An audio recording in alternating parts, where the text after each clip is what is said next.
Well, on this 4th of July, our series Beyond the Dream, which highlights the achievements of blacks and Hispanics in America.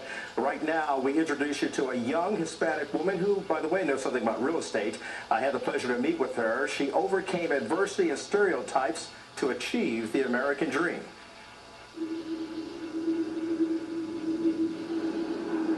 Who knew that the simple swing of a golf club would turn around the life of a young child trapped in a world of poverty and discrimination?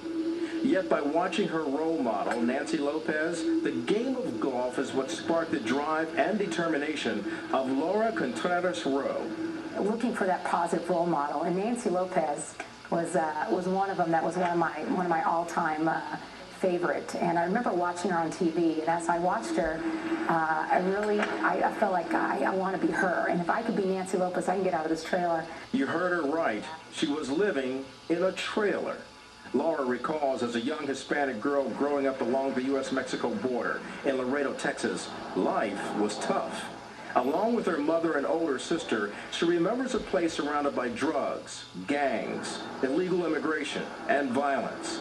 But sports, she says, proved to be her escape from the grip of failure. And I can look back and say, this definitely had an effect on me to who I am today, because being competitive, I hate losing. And even today, I'm really competitive. And in my businesses that I've started, in my real estate practice, and even what I'm doing today, it gave me that little bit of hope that I could do something else. Laura's zeal for sports fueled her passion to achieve a better life. But she didn't rely on sports alone. She also focused on education, eventually getting a degree in broadcast design at Oral Roberts University.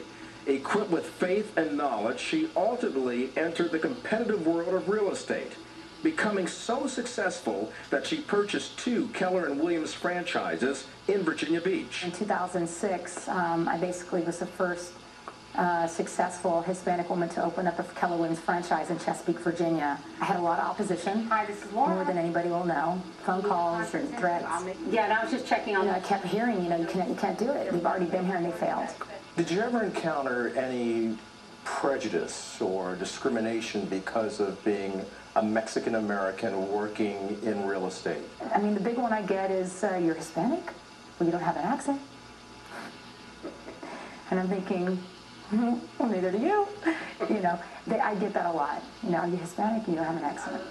I can't let that bother me.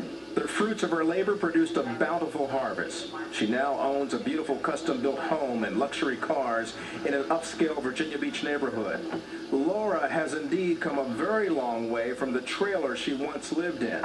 While she cherishes her accomplishments, she works hard at being a great mother to her 2 sons, but she also wants to be a great inspiration to young Hispanic girls. Right now, Latinas, and I can give you a quick stat on that, between the 8th grade and actually 12th grade, in America, we're 2 times the national average in suicides.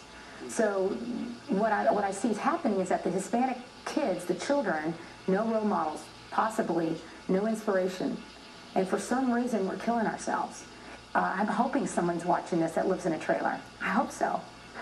And I hope that they'll think education, education, education. Get into a sport.